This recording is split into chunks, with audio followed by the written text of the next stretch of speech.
Hey, hello, welcome everyone. We're so excited that this is our last session of the day and of the week. This concludes our inclusive hiring week. And so this session, Negotiate Your Benefits and Salary with Confidence. I am going to pass it over to our presenters that are joining on Zoom, and I'll allow them to introduce themselves and we'll just dive right in. Yeah, thanks so much for having us today. Hi, everybody, whomever is joining us, IRL there in that room, and the people who have joined us on Zoom. I'm Corbin with Bully Welch. I am our career advisor, and I'm here joined by my colleague, Abby. Hi, I am Abby. I also work at Bully Welch. We work at a recruiting and staffing agency.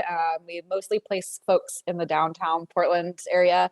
And Corbin and I have both been at Bully Welch for a really long time. Corbin's been here even longer than I have. I've been here almost 7 years. Corbin, you're at 8 at least. 8.5, yeah.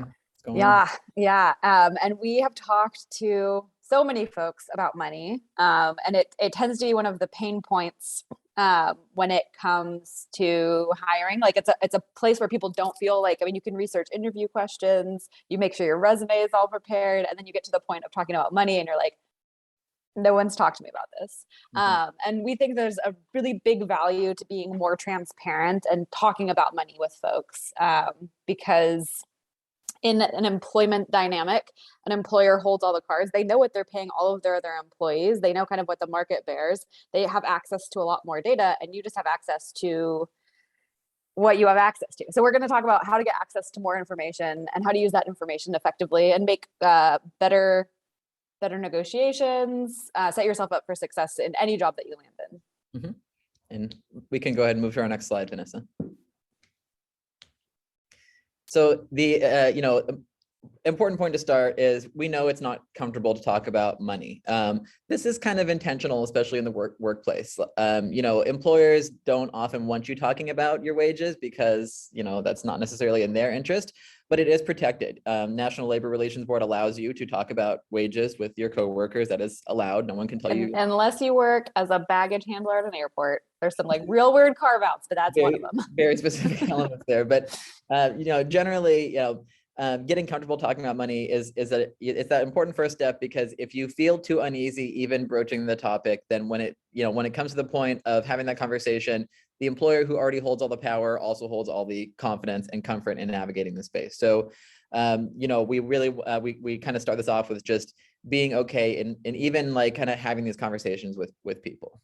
Yeah, and the numbers are out there. 68% of folks are more comfortable talking about religion, death, and politics than they are talking about money. And that's because money stands as like it's your worth in a way that maybe it shouldn't.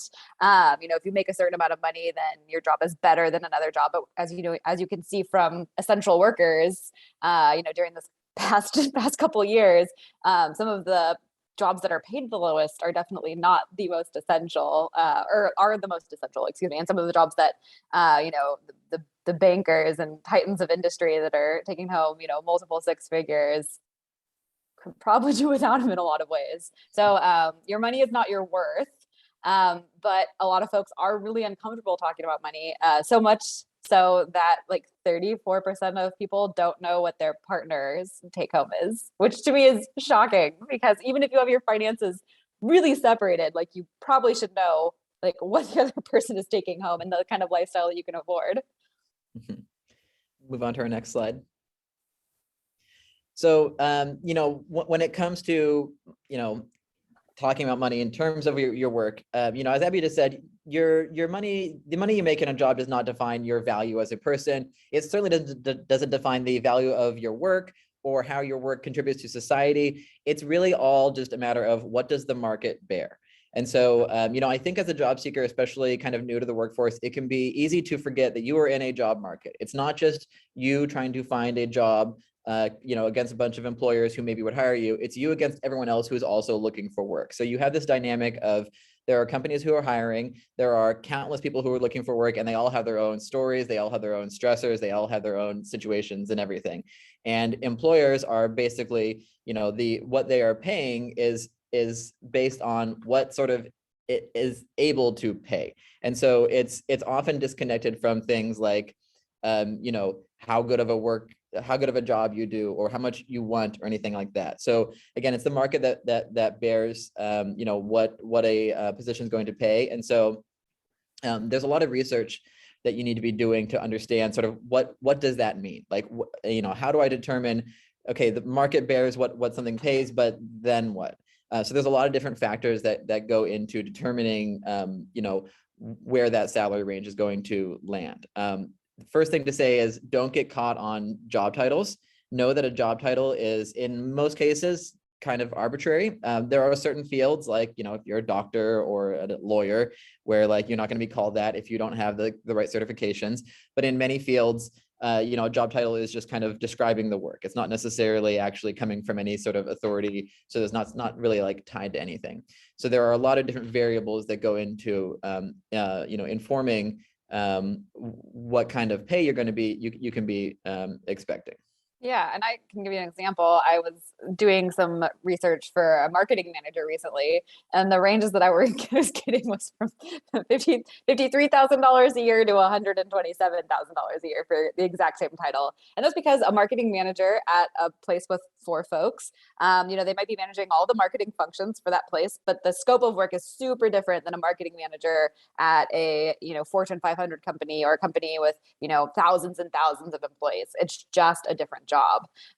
So yeah, getting hung up on titles is a bad move, but you can get a sense from the bullet points, in the job description about what is this job actually like. What am I going to be doing? And is this similar, to other jobs that I'm seeing with different titles, with the same titles? It's different data points. Location definitely matters. The Eugene versus Portland versus Seattle versus, Miami versus New York, like everywhere has a different place. Cities tend to be more expensive. Urban centers tend to be more expensive generally. Rural counties and neighborhoods tend to be a little less expensive.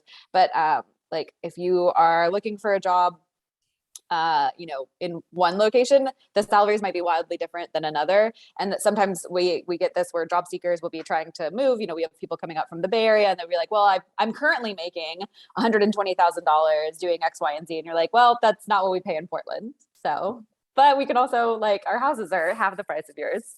So the cost of living is different. Mm-hmm.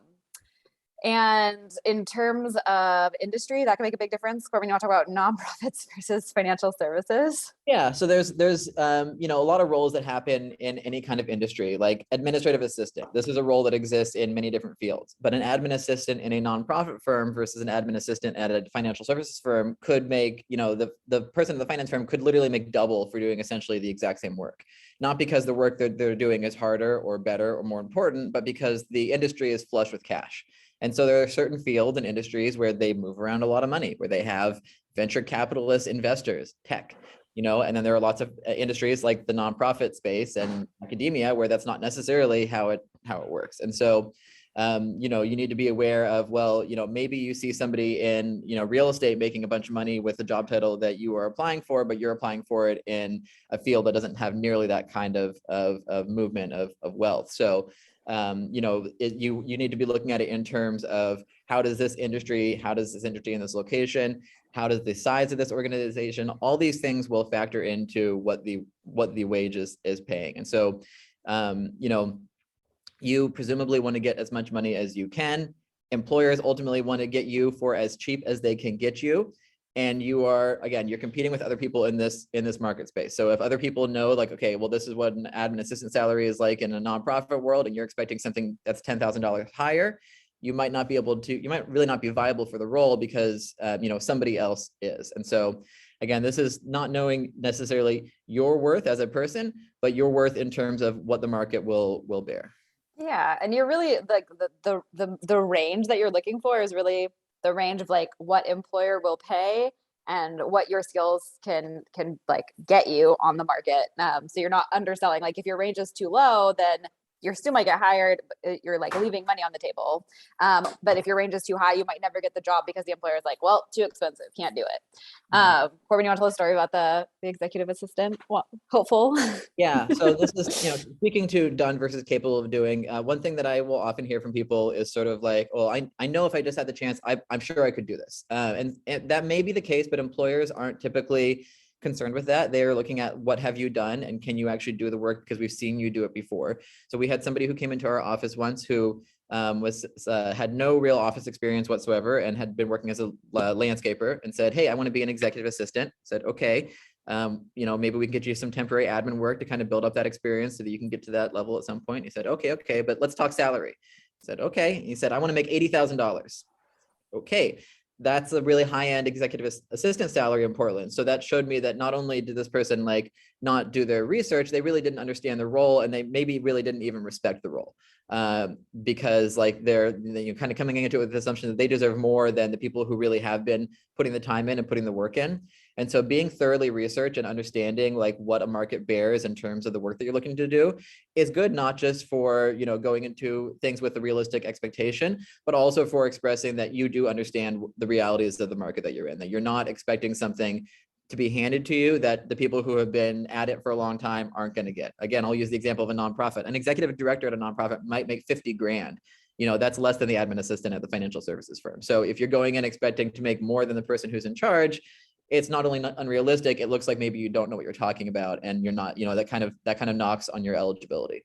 Yeah, but if you're like, where do I find these numbers? I don't know where to find these numbers. There are so many resources out there. The important thing is not to rely on one resource. It's to cross-reference as many as possible. And that's why you would want to look at Career Contessa, Glassdoor, PayScale, LinkedIn Salary, GetRaise, Comparably, any website that you can find that you think has like pretty relevant data.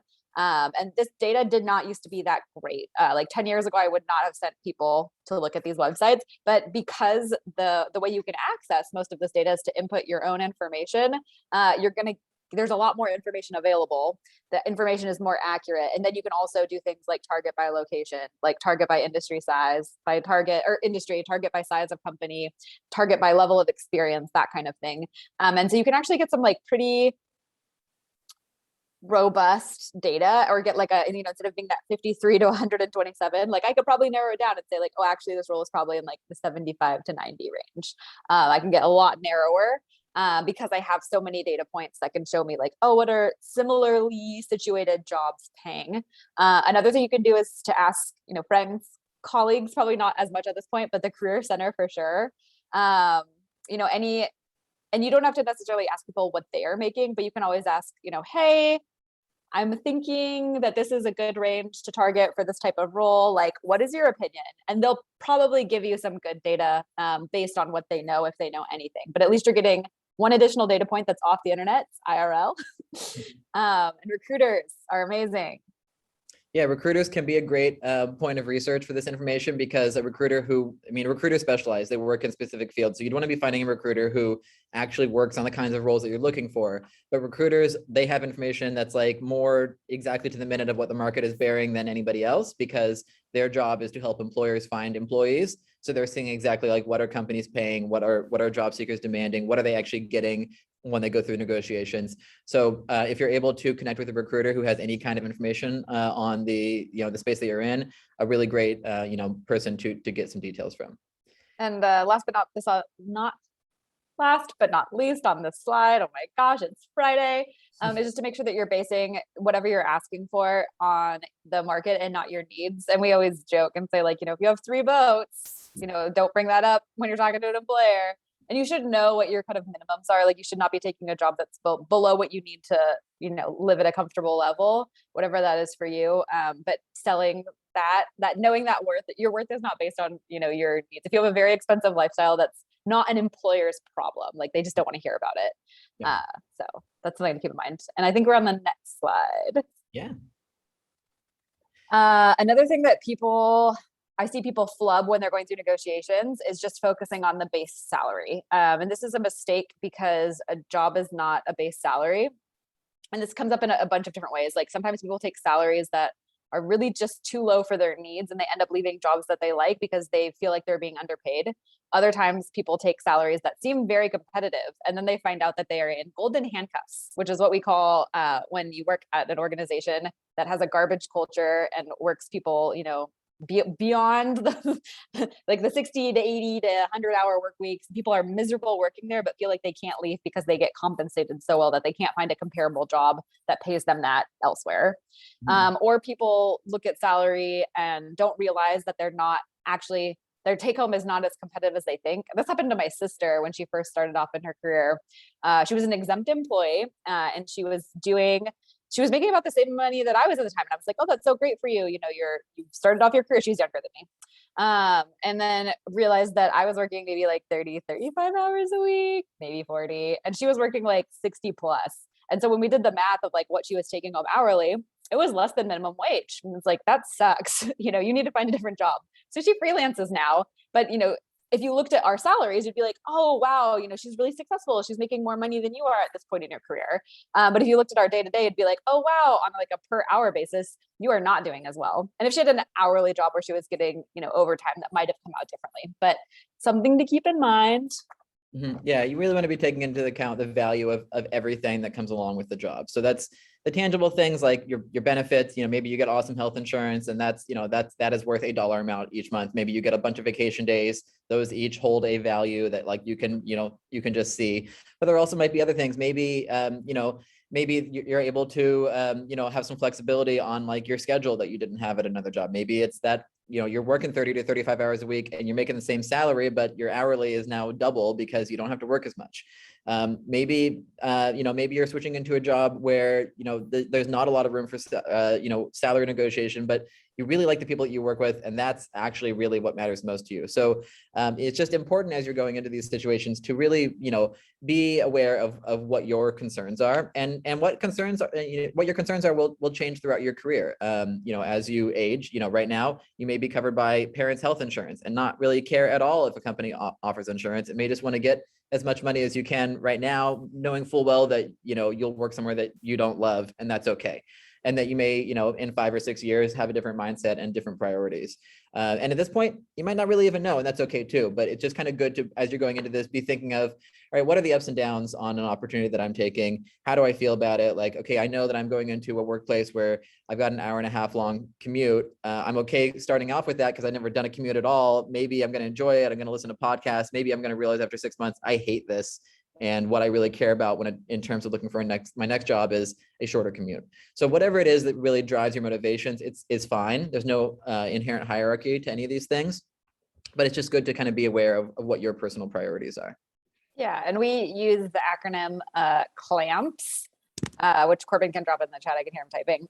But it's challenge, location, advancement, money, people, and then stability or security. And these are reasons that people leave their jobs, because they're not being challenged, because it's too far away, because they're kind of stuck, because they're not being paid enough, because there's a big opportunity to be paid elsewhere, because they hate the people that they work with, or because they are not like you work at like a tech startup and then it closes and now you don't have a job.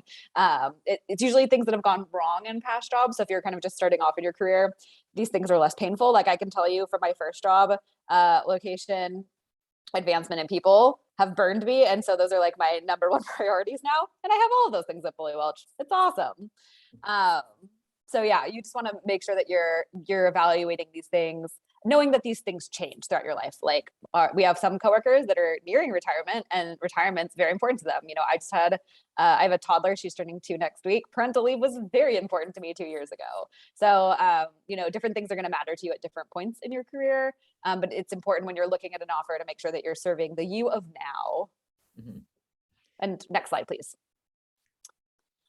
So it's uncomfortable to ask for money. And honestly, most managers and owners of companies are just as uncomfortable. Like they really don't appreciate it. It's awkward. Remember, 68% of people would rather talk to you about religion, death, or politics. But there's a lot of ways that you can make asking for what you need in your career better. And you're never going to have more negotiating leverage than when you get a job offer.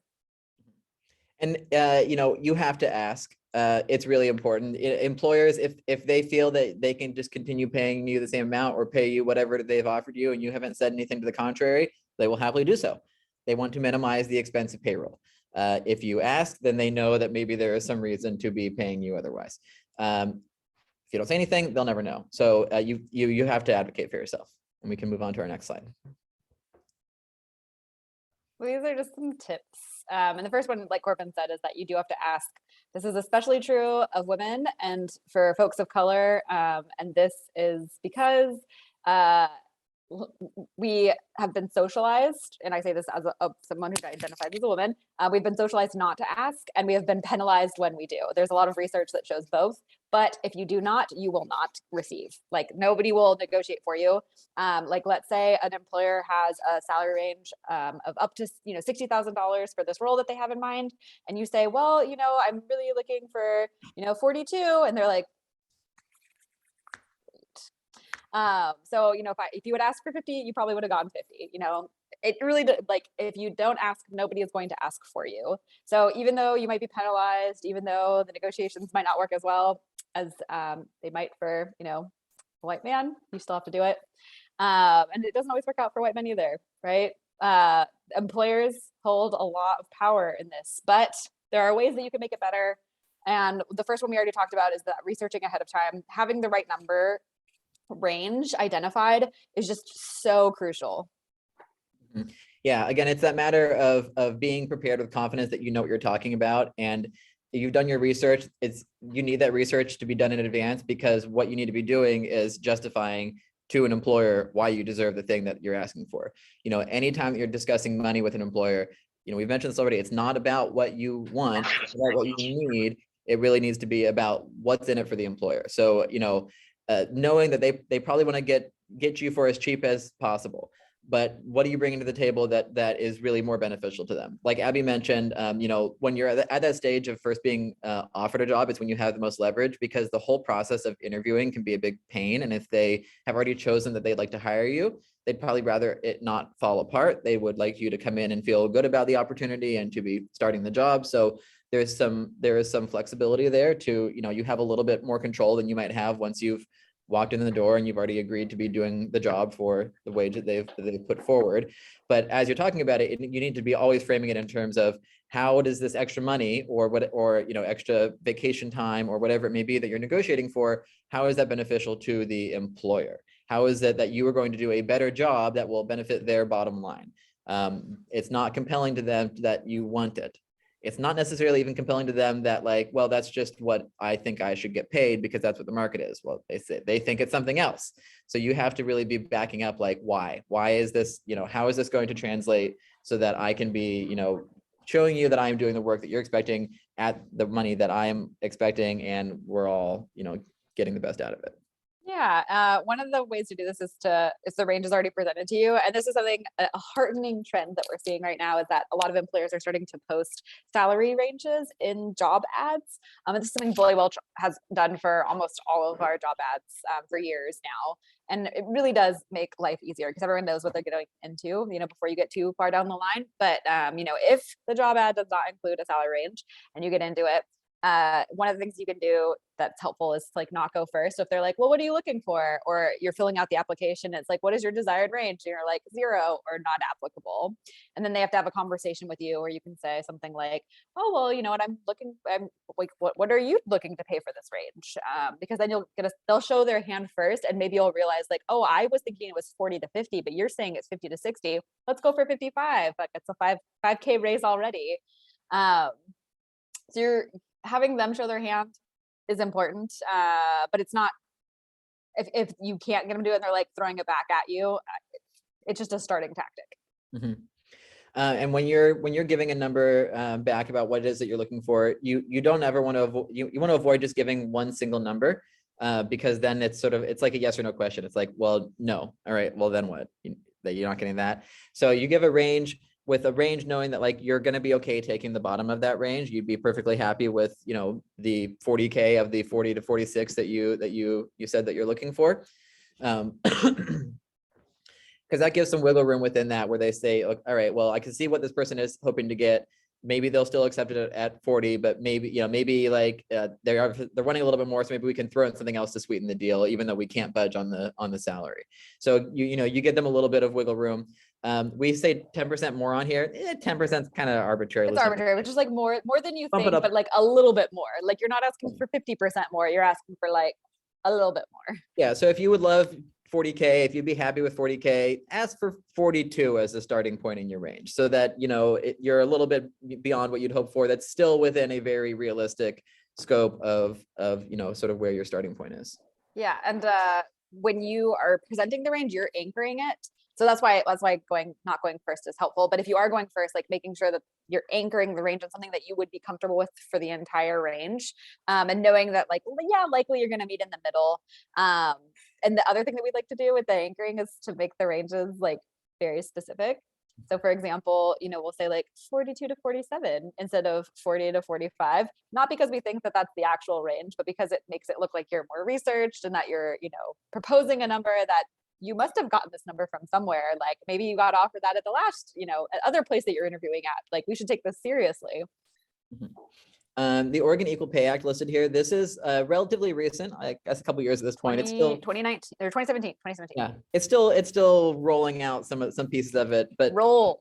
It's all rolled out. We're done. You can now bring a civil case as of like 2022. So basically, Oregon Equal Pay Act is legislation that deems equal pay for equal work. And so what this means in practice is a couple things. It can put limitations on your negotiation abilities, because the idea is if an employer is hiring for a pharmacy technician and they already have 3 pharmacy technicians, those people are locked into some kind of salary range. You as a new pharmacy tech would be in that same salary range. So the idea is that with the Oregon Equal Pay Act, that if it's an employer cannot hand a bunch of extra money to somebody just because they had the confidence to negotiate really well, even though they're less experienced than the people who are already doing the work. What comes along with it also is employers are not permitted to ask about your salary history on an application. Actually, just talking to a client today who had that question all over their application. Told them, you got to get that off of there. You're going to get sued. So if you find an employer is asking for your salary history, you don't need to provide that information. The idea is that you're supposed to be paid for what the value of the job is, rather than what you've been underpaid, that you will not consistently be underpaid for the rest of your life. Right. So I was gonna say they can't ask about your desired salary. So if there's that kind of wording, that's totally fine. Yeah. And so, the Equal Pay Act, it basically covers the tangible payment. So, if there are other people who are doing essentially the same work in the company that you're going into, you won't necessarily have the capacity to negotiate for money outside of a predetermined range or extra vacation days. But there might be more opportunity for negotiation on some of the intangibles, on things that maybe you want to get like a conference purchased, attendance purchase that's like a bonus rather than a part of your annual comp. So there's still wiggle room for negotiation. It's ultimately something that is good for job seekers more than bad, but it does have some kind of detriment there. So just something to be aware of as you're going into this. Worth doing a little bit of reading on sort of what your rights are as a job seeker in terms of this, and just sort of knowing you may have employers who defer to this to sort of say like, oh, we can't because of this. That may be true, that may not be true, but you just want to, just kind of for the sake of transparency, knowing as much about that is going to be beneficial to you, so that you can, understand how to navigate that when you're having a conversation with an employer. Yeah, and what's important to you is going to be different than what's important to other folks. So if making sure that you're asking for what you want, like kind of at the time of negotiation, and when you're presenting anything to an employer, that you're talking about it from like the business case. So, we talk about this as like, if I'm actually, before I started working at Bully Welch, I wasn't an attorney. I, have my bar license, and at the time, it was like very important to me to keep that active. Like I had just taken the bar and passed it. That was like a significant accomplishment. I'm like, gosh darn it, I want to continue to be an attorney. And so when I was negotiating for my salary at Bully Welch, I was like, you know what? It would be really great if Bully Welch could continue to pay for my bar license. It's a $600 a year, or whatever it is. That's really important to me. And then I would be able, because I still licensed. I could still go to events. I could network. I could do all of these things that I couldn't do if I wasn't licensed. And so that's making the business case. It's like, oh, I would love to, work remotely for 2 days out of the week because, I think I can really, crank work during those days. It'll save me 2 hours on commute, for those days. And then on the days that I'm in office, I can make sure that I'm collaborating, blah, blah, blah, blah, blah. So you're not doing it as like, well, I really hate commuting, so I don't really feel like coming in. But you're promoting it as like, oh, you'll get basically like two extra hours out of me, or I'll be able to be more productive for these types of assignments that I'm tasked with. Mhm. So just making sure you're focusing on the benefit to the business rather than like why you want something. Mhm. And then Corbin, talk about countering and making it proportional. Yeah. So if you're in a situation where you've gone through the interviews, you're being made a job offer, they've sent you a PDF that's got all the details. Here's what we're offering you for the money and the benefits and all that. And you want to be negotiating, you want to be countering back at that. You want to be countering back with a whole package back. What you don't want to do, because it doesn't look great and it kind of just puts a bad taste in the mouth, is say, okay, I see him offering me 40K. Well, I want 42K. And they say, okay, we'll do that. And then you say, well, I also want some more vacation days. Say, okay. Well, I also want, you don't want to look like you're getting greedy. It's better to present a whole package back saying, okay, I would like 42K. I'm hoping for an extra 2 vacation days, and I want this flex scheduling. And they might look at that and say, we can't budge on the salary. We can't budge on the PTO. We can meet you on the flex scheduling, and we'll do one more. Take another remote day. That's totally fine. So there might be flexibility that they can have on some things and not on others. If you put it all forward all at once, then they can kind of see, all right, what are your priorities? You can even tell them like, this is what's most important to me. Like I would really, I really feel like I work a whole lot better when I'm able to work from home a couple days a week. That's my main priority, but how can we meet in the middle on these? So, you kind of put all your cards on the table. They've already done that by putting an offer forward. So that just kind of puts you all on the same page. Yeah, and I think that's, and we got a question, are there certain types of jobs where it isn't appropriate to negotiate these things? And I will say there are certain roles, like government jobs tend to be a lot more restrictive about the bans. They have steps. They have like, oh, you're prorated this many vacation days. There isn't that sort of flexibility. It's a lot more bureaucratic. Same thing with, and also you probably have less negotiating power earlier in your career to a certain point, just because you don't have a lot of experience. And so there's a lot of people who have exactly your same experience, which is 0 to 3 years, right? And so people are more replaceable in that sense. Like you can find other jobs or other people to fill those roles. However, if you do have like a specialized skill set or something that makes you like a more competitive candidate, you can push a little bit harder. But I would say like the clearer the employer is about their limitations, the less you want to push against those limitations. Like for example, we were posting for an operations assistant recently, and having a hybrid work schedule, so being in the office 3 days a week, is really important to our boss and the company culture. And so we made that really explicit in the job ad. If someone had come to us and been like, you know what, this job is perfect for me, but I really want to be remote full time, would be like, no, like not at all.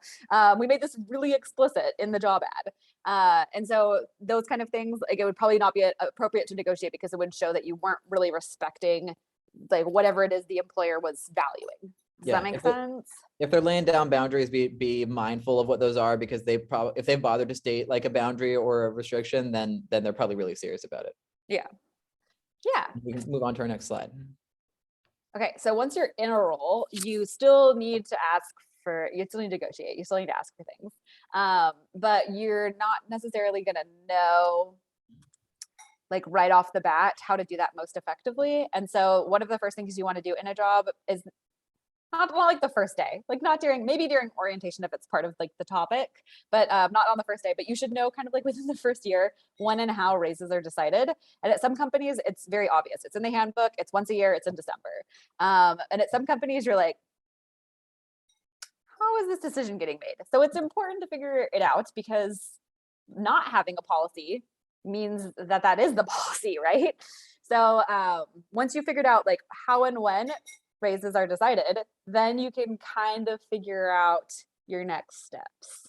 Mhm. So just like, planning for, negotiating as you're going into a job for the first time, there's a lot of research and data that you kind of want to be gathering along the way. You want to be researching the outside world, just like, otherwise, like, what is the market bearing for this role? Like, if they were to hire someone new for a me, what would that look like, so that you kind of understanding, like, what a realistic expectation is. But then, as you've kind of figured out what you want, you need to be going, into these negotiations with a lot of information already there. So, you may be in a role, or going into a role that generates a lot of numbers, things like KPIs, key performance indicators, metrics driven environment. OKRs. They might, there's certain jobs have lots of numbers. They'll tell you how good of a job you're doing with printouts and regular reviews and whatnot. But many jobs don't have anything like that. Here at Bully Welch, we don't have any numbers whatsoever.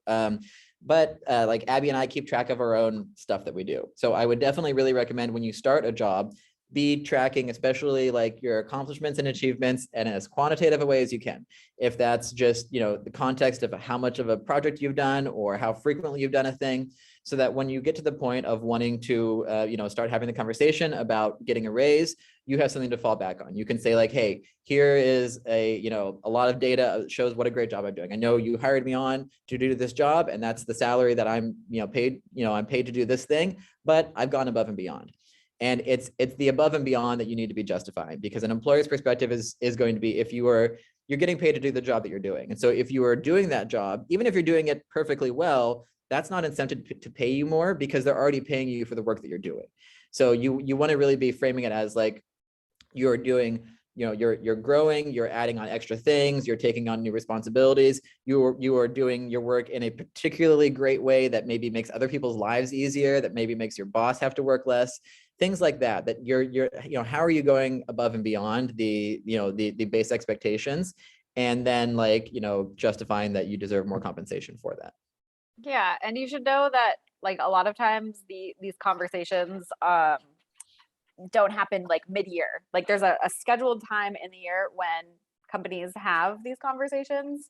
And so, unless you can show, unless something significant has happened, like maybe you're promoted, your company was acquired, there's been some kind of like restructuring of your department, you're probably not going to see like a mid-year pay increase. But knowing when those pay increases happen is really important, because if you go to it and let's say the compensation conversations with management happen in December, and you go to them and they are like, hey, it's December, come into this room, we're going to talk, give you your performance evaluation, here's your raise, and you're like, I am in fact looking for a $5,000 raise this year. They're like, oh no, we have already sent all of this information over to payroll. Like, this has happened. You missed the boat. Like, now I'm mad because you're asking for more. You're not grateful for the 1 to 3% that I gave you.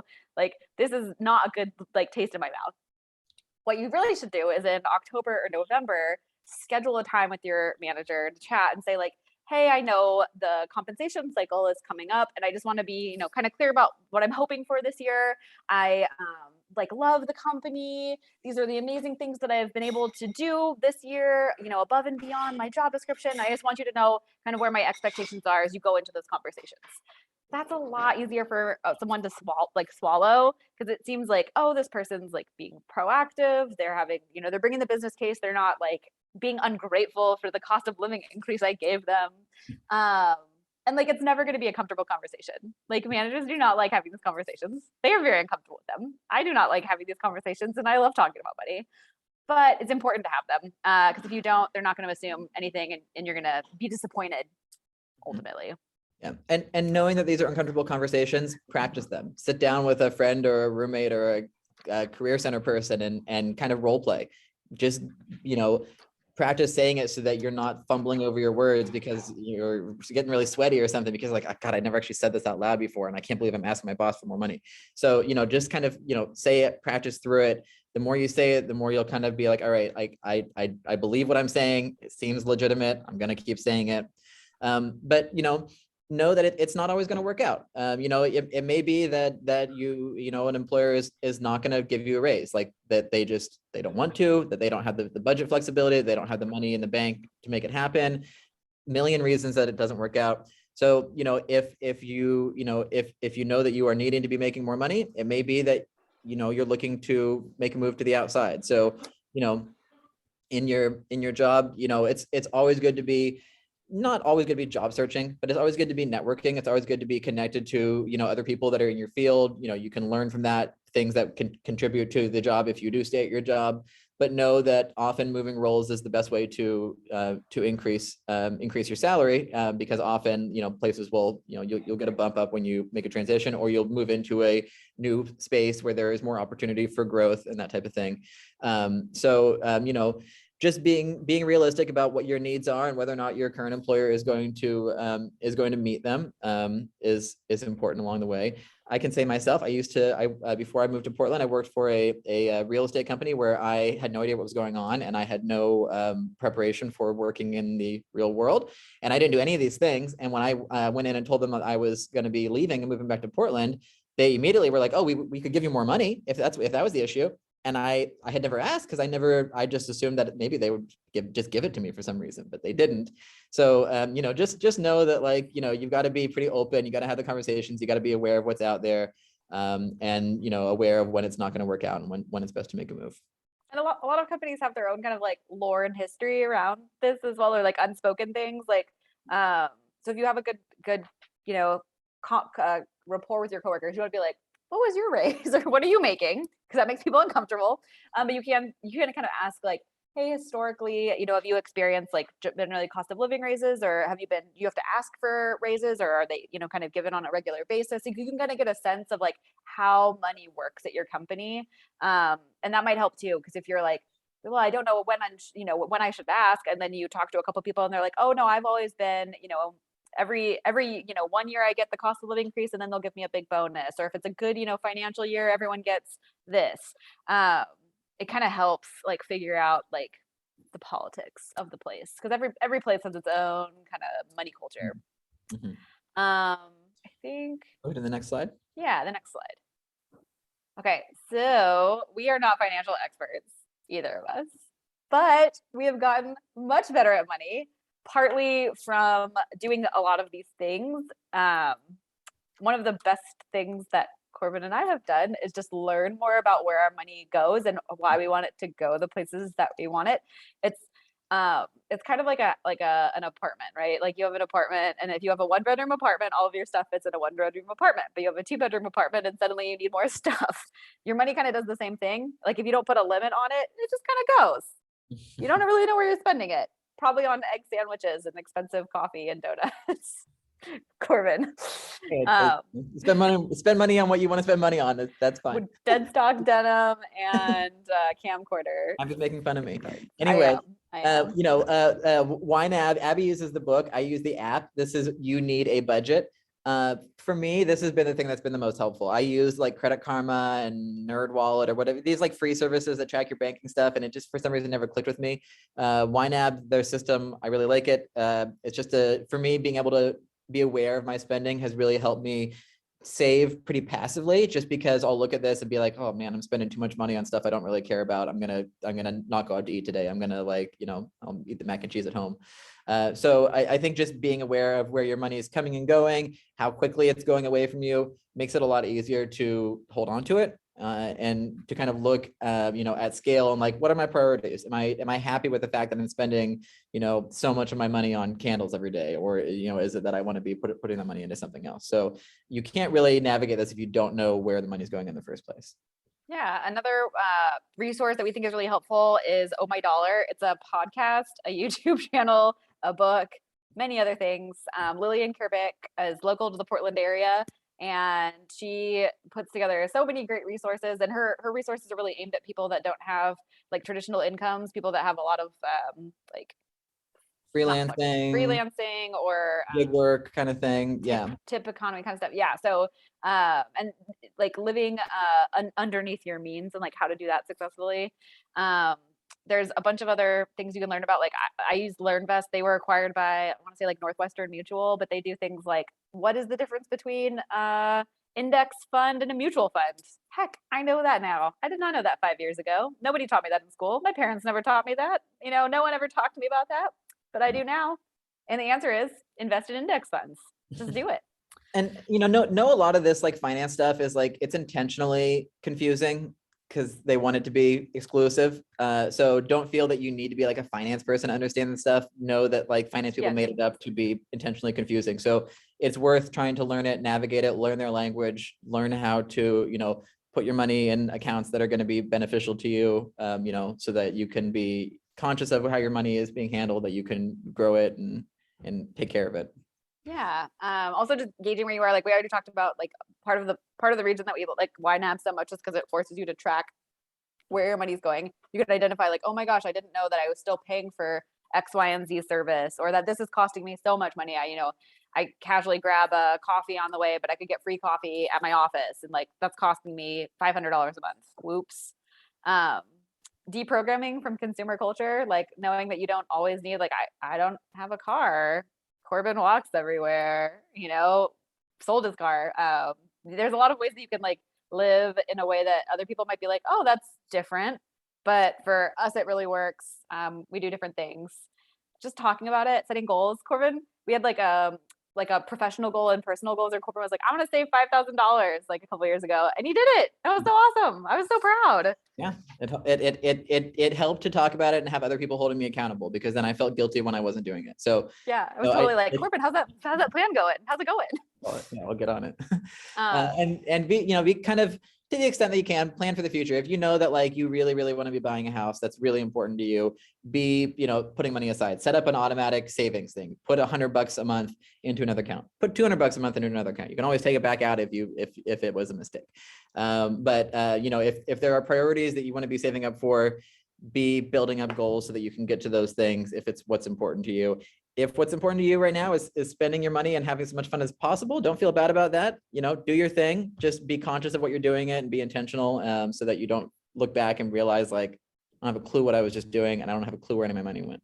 Yeah. And automating as much as possible. Like if I don't know, if the money never hits my bank account, because it was pulled for my 401k and my FSA and all these things beforehand, like that's the money that I'm living off of.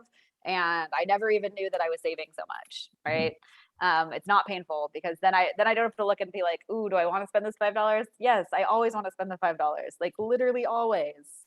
So, and the thing about money is like, there's little like research out there that says about like 75K, and I'm sure with inflation that's changed, but like 75K is like about enough to make you happy in like most places. But money doesn't equal happiness, but not having money means you don't have choices. It means you're stuck in the job that you hate because, if you miss a paycheck, that's going to be an issue. It means that when things come up, like your, dishwasher breaks or your bike, loses a wheel or whatever, that becomes a crisis. Like that's very stressful. And so the more that you don't have to like stress about those things, the better off things will be. And that's good for your career too, because it really gives you choices. I can quit this job. I can try something new. Yeah, I think that's the last slide. It is our last slide. It is. Does anyone have any questions for us? We finished a couple minutes early. Yeah, that's good. Moved quick this time. Yeah, we have a question. Just a second. Go ahead. Oh, I thought you were asking a question. Okay. Yes, one question. So we know that you talked about certain job roles where it might not be appropriate to negotiate salary or situations. But maybe you can talk about with job offers, should you always negotiate? This might be a silly question, but should you always negotiate your salary just like for the sake of negotiating? Is there any benefit to that? Maybe you can speak more about that. No, you know what? I have not negotiated a lot of time. I mean, I haven't had that many jobs, but there's been a lot of times I haven't negotiated because I thought the offer was a good offer, or the opportunity, like I thought the opportunity was worth it, and it's definitely like paid off. There's times that I wish I would have negotiated. I can remember my first law job. I was like, they asked me what I was currently making, which at the time was not illegal. And I was like, oh, $20 an hour, because I've been doing this internship for the past 3 years. And so I made $20 an hour as a first year associate. And my friend across the street, who was doing literally the exact same job as me, like literally the exact same job, workers' compensation defense at a similarly sized firm across the street. So I knew it was like the same, was making $25,000 a year more. But that was just me being like, didn't research it, didn't know what a first year associate makes. wildly underpaid. And so, it's more if you know the research number and that number is comfortable for you and you're offered that, I wouldn't negotiate. But if there's something that's just off, or there's something that's important to you, like a transportation something or a flexibility something or whatever it is, like sometimes that is worth asking.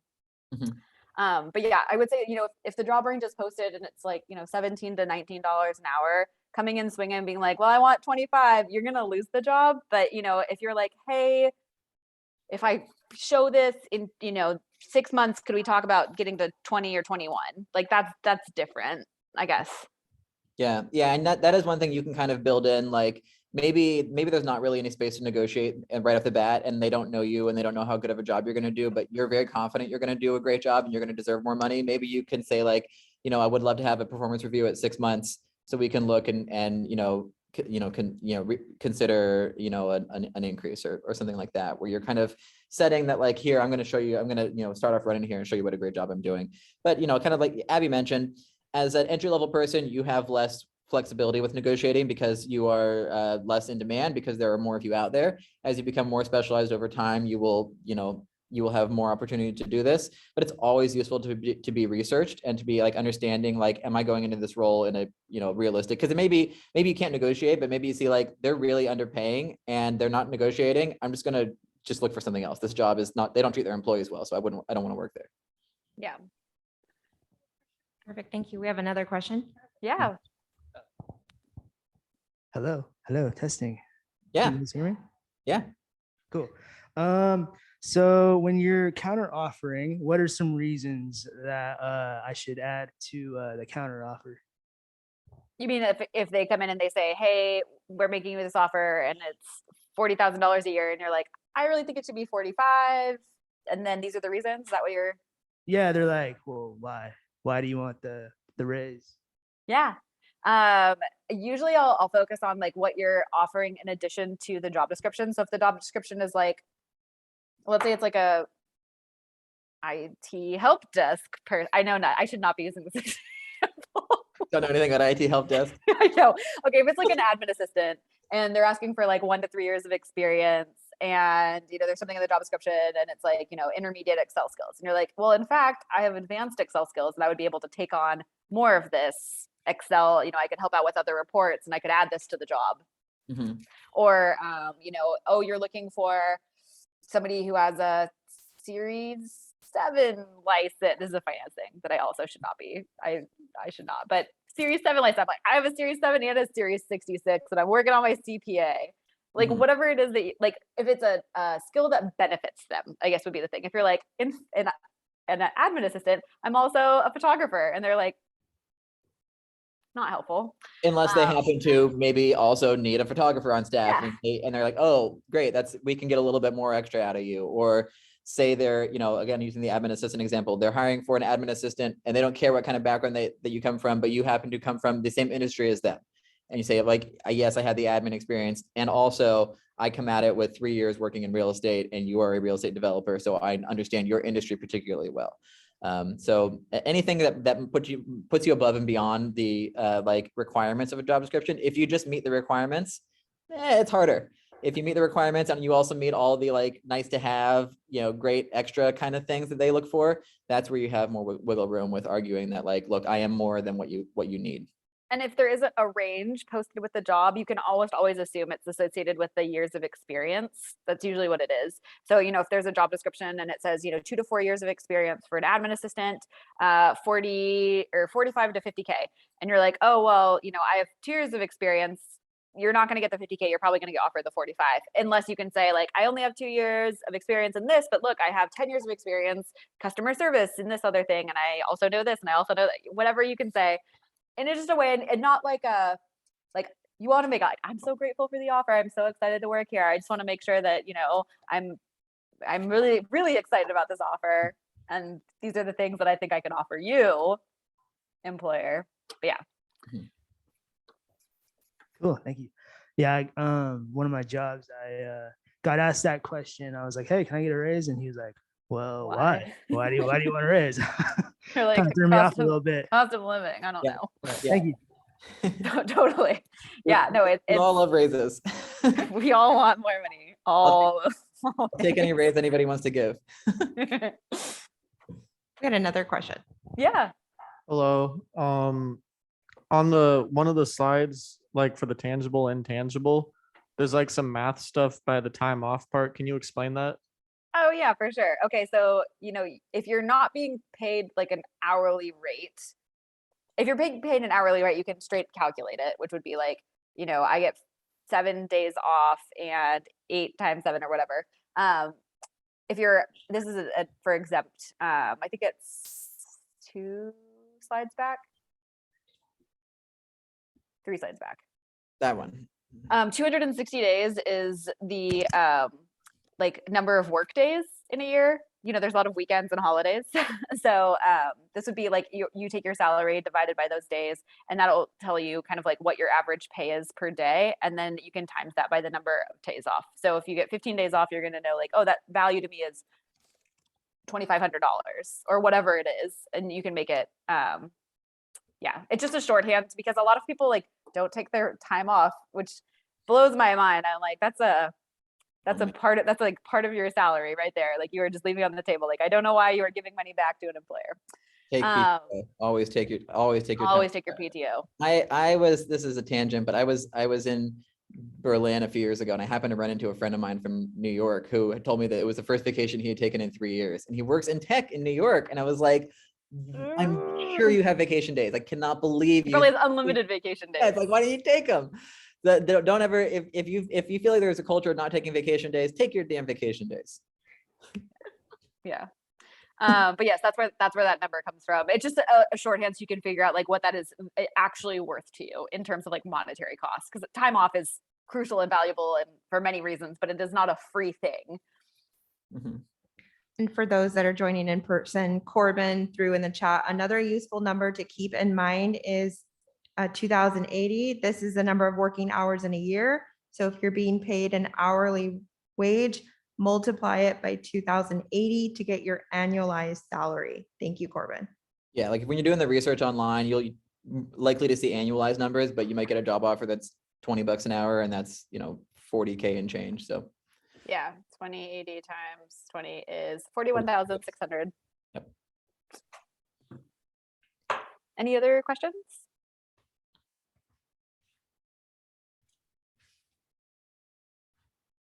I think that's it.